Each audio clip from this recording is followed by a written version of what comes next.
Hello, my name is Morten. It's a pleasure to be with you via this video recording for your leadership development workshop. As you may recall from the Global Leadership Conference, I presented the framework of discipline collaboration, which consists of 5 habits that you can practice as a leader to drive economic value across APM terminals. In this video presentation, I will concentrate on 2 of these habits. Firstly, the collaborative leadership style, and secondly, the idea of T-shaped management. These are 2 powerful tools and practices that you can adopt and master to drive economic value for the company. Let's start with the idea of collaborative leadership. This is a style that consists of 3 underlying dimensions. The first one is for you as a leader to have the ability to craft common goals across the various functions and units and people from around APM terminals to create that economic value. Now let's take a look at a brief example. When Steve Jobs introduced the first iPhone to the engineering team that was going to build it inside Apple, he said this about their vision for the product. Create the first phone people would love so much they would never leave the house without it.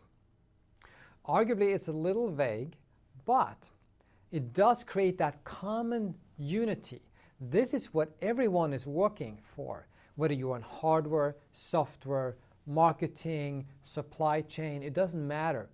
We have that one common goal together, and everybody should put aside their own agenda in service of that common goal. So let's think about what it takes to do that. Well, a great unifying goal has these criteria. One is that it's common faith. It is something that unites us. It is not something that you do and then I have something else. It's got to be common. Secondly, it should be simple and concrete. It shouldn't be something convoluted that nobody understands. Thirdly, it should stir passion. The first phone people would love so much they would never leave the house without it. Well, that creates passion. And then of course you want to put the competition outside. It should not be that, well, you know, in our terminal, in our business, we're trying to outdo the other units in APM terminals. You should have unity inside, competition outside. Let's go a little further on this. There are 2 sub-skills that you need to have, or 2 qualities to be able to do this common faith goal. The first one is that you, as a leader, put the company, APM terminals, ahead of your own agendas. Your own personal one and the unit you represent. There will always be trade-offs between your own unit and the entire company. And when you are faced with those trade-offs, it's the ability to say, you know, the company preferences, they go first. That's one thing. The second thing is the idea of forging common grounds, that you are able to put yourself in the shoes of other people, other managers throughout APM terminals and say, I understand their perspective, I understand their agendas, and it's my job as a leader to be able to forge that common ground among us so we can actually create that common goal. So that's the first dimension. Now the second dimension is the ability to involve other people in your decision-making process. People who work outside of your unit, your peers, and others that are not really inside your formal span of control. Now, the reason you want to do that is to engage people, particularly those that have diverse perspectives, their different experiences, so that you're able to harness the power of people coming together with that different experience. And by that, you will create better decisions and you will create better ultimate solutions for the company. Now here's a company, just as an example, that does this really well, and that is Reckitt Benckiser. Is a consumer goods company out of the UK. What you're seeing on these charts is the performance of the last 10 years, one of the best really in Europe. Sales and profit have been skyrocketing over the last decade, and the total shareholder return, the price return to the stock, has been phenomenal, one of the very best in the UK over the last 10 years. And they do this process really, really well. Let me show you a video clip of the CEO, Bart Becht, talking about this process. I'm very open and direct, and I like to have an open debate because I very much like to have people speak their minds, because I believe that puts more and better ideas on the table. And that's what it's all about in our industry, is to come up with new ideas to excite consumers, to excite customers, and to drive results. And I very much believe that a non-political, open atmosphere with people from different backgrounds, different nationalities, but also in other ways, different backgrounds, creates an atmosphere in which people, will, bring these ideas to the table. So what is Bart Becht talking about here? It is the set of norms that they have. The first group of norms is this. It is the idea that we are having a mental fight when we come to meetings, when we discuss and debate. And in that mental fight, you've got to come 100% prepared. You're going to argue from your point of view using data and logic and persuasion, and somebody will do the same, and you will debate, and the best ideas, the best facts, they will win. And then they also listen to minority views. They don't squash those people who hold minority views. Instead, they make them come up and surface so that you actually are able to make those decisions. That's one set of norms, a debating culture. But then there is another set of norms, which is that you got to decide in the meeting, because otherwise you have endless debates. And if they cannot come to an agreement, a consensus, then the senior person in the room will call it, and at that point in time they expect everyone to fall in line, and then they will move and not play political games. Now, this style is called disagree and commit. And for you as a leader, it is your task, your responsibility to create those two components. One, a debating culture inside your team or the teams that you lead, in addition to forging that unity. So being a collaborative leader, it's the ability to involve people in the process, bring out the disagreement and the debates, and through that, forge the best decision and the best unity. Now, the third dimension of this style is to demand extreme accountability. The problem of collaboration, and especially companies that collaborate in a global matrix that you are now starting to do, is that you have diffusion of responsibility. Who is in charge? Who is responsible for delivering things? And if you have 10 chefs in the kitchen, you have a mess. It is your skill as a leader to do two things. Number one, it is to demand extreme accountability in yourself, to lead by example. That if you promise to help another unit in APM terminals, you are delivering that help, that resource, information, expertise on time with high quality. That you are accountable for your side of the bargain. But then also, it is the ability or your skill to demand accountability in others over whom you have no formal authority. Because when you collaborate across APM terminals, you are collaborating with people in other units, corporate functions, that are not under your span of control. Still, at the same time, you have to have the ability to say, are you going to deliver? I'm going to hold you responsible for that. I'm going to hold your feet to the fire. I'm going to clear communication, clear schedules, clear deliverables. And if you fail, I'm going to escalate, or I'm going to have some consequence for you failing to do so. So the collaborative leadership style, it is the ability to craft common goals, to involve others in diverse perspectives, to practice the disagree and commit, and it is to demand extreme accountability in yourself and in others over whom you have no formal authority. What you're going to be doing in this day is to do a self-assessment, which is, how do you score currently on these 3 dimensions, including the sub-skills dimension that we have been talking about. And then it is for you to develop or to spot what are your relative strongest parts of this style and what are your weakest, and to share some of those insights with your peers and get feedback from your peers. And then to associate behaviors, specific behaviors that you can practice to develop those side of the collaborative leadership style where you are the weakest or where you have an area of development opportunity. And finally, it's the idea of power of one. To find one behavior, one specific behavior that you can isolate and say, I'm going to practice that behavior the next 2 months and I'm going to become better at it, and therefore I'll become a better collaborative leader. Because remember, to be a collaborative leader, it's about practice. It's like training a muscle.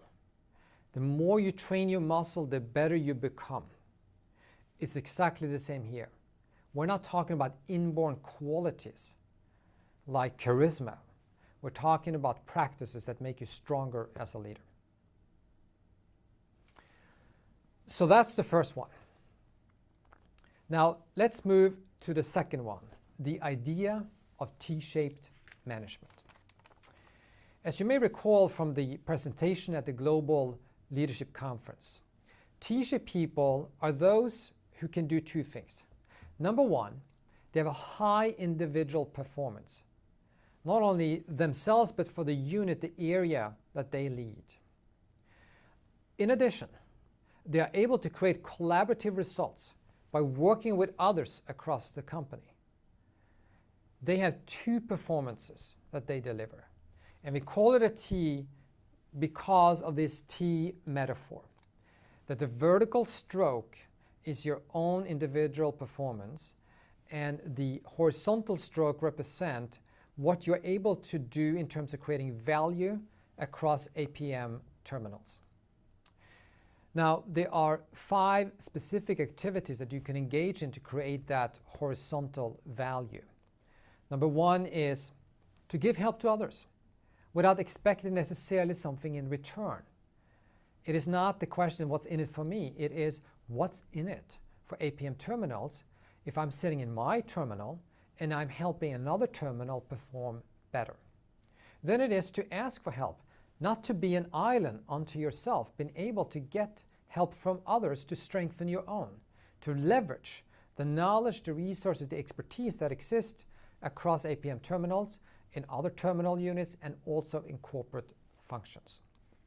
Then it is to be able to engage in joint projects. It could be an efficiency project, it could be a customer project, it could be a number of things, and you are participating in a very productive way in those joint projects. Then it's the idea of coordinate, that you're coordinating efforts across APM terminals. For example, it could be that global purchasing says that there are, if we pool our purchasing for our suppliers, we can get better deals. It is for you to then give up some of your control of your own local suppliers and be able to join a global purchasing effort. And then lastly, is for you to act as a connector in a system. As someone comes to you and say, I'm looking for specific information, expertise in APM terminals, can you help me find the person? And you are actually forthcoming, returning the phone calls, the emails to help people connect, using your own network to give from that.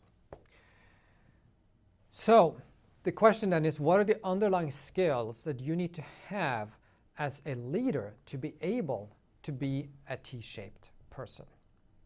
And there are a number of skills you need. Let me give you a specific example.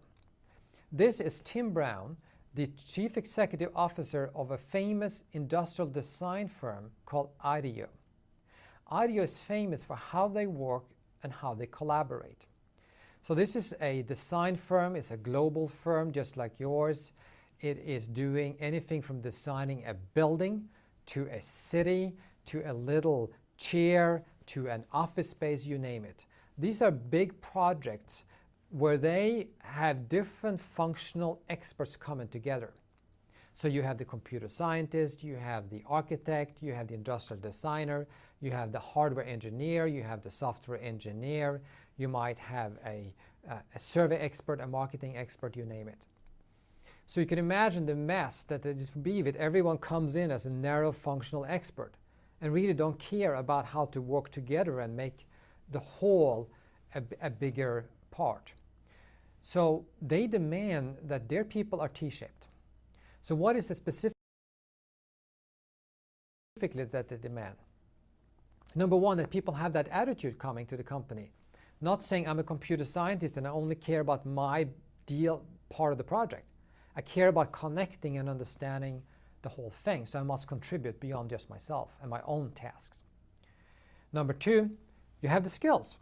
You can be the greatest computer scientist, but you need to also work with the industrial designers, to work with the marketing experts, and if you don't understand what they are doing and the knowledge that they are working with, then you're not going to be productive. And then you need to have a network. You need to know these people. So you need to build a network that is beyond just your little enclave in the company and to others. And finally, you've got to allocate your time correctly. Of course, the main component of your time is going to be for what you're doing in your area, but there's going to be the right amount of time working across the company. And that is what they need in terms of T-shaped.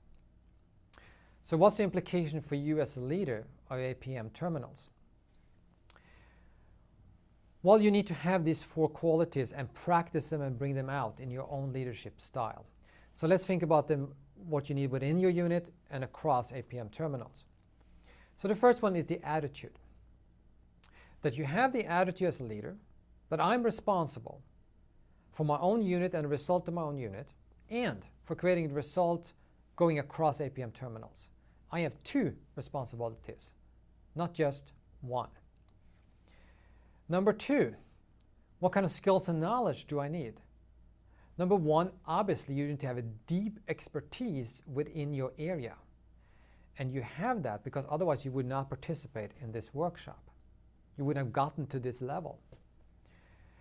In addition, you also need sufficient knowledge of what else is going on in APM terminals, both in the functions and in the other terminal business units, in other markets. You don't need to be an expert in those areas because you can't, but you need to have sufficient knowledge, defined as having enough knowledge that you can engage in meaningful, productive collaboration with those people versus just sitting there and when they start talking you don't really understand fully what they're talking about. That means you need to invest in acquiring those skills and knowledge. Then thirdly, you need to develop your people network. Inside your own unit, you have a strong and deep network relations to people in your unit, in your area, and I'm sure you already have that. In addition, you need to have a network that goes across the company with key units and people, especially the new corporate functions, in addition to what you might have already with other geographical locations. Now, that does not mean that you have to develop a huge network in APM terminals, because then you're doing nothing but running around networking with people. The key here is the word key, which is I need to have 1 or 2 key relationships with people in key units. So the new corporate functions, I need to get to know a few people in each one if I don't know them already. Then we have, how are you going to spend your time? Obviously, you're going to spend most of your time inside your unit. But then you need to spend the right amount of time across APM terminals. And here there are 2 traps. Number 1, you're spending too little. You're so preoccupied with running your own unit or your own area of responsibility that you're neglecting allocating enough time to be a good contributor to other activities across APM terminals. The second trap is you can spend too much time, that you get so wrapped up and drawn into projects and APM terminals across the company and new functions that it is taking away the time you have to spend inside. So this is a balancing act. Sometimes it's very difficult, but it's to keep that kind of track on the time, the number of days, the number of hours you're spending in each of these activities. So this is really a menu of what it means to develop as a T-shaped person, to be able to do everything that is on this chart. So again, we're going to give you a self-assessment and to see on these 4 areas, where are you today? And where would you like to be in 12 months? So if you're not completely mastering all of these 4 areas, what is your target in 12 months down the road? And then to develop an action plan to get there. And you do that in an exercise with your peers. So let's recap. We've been talking about 2 powerful ways of leading. Number 1, to crafting a collaborative leadership style that would enable you to be a great leader across APM terminals as well as within your area of responsibility.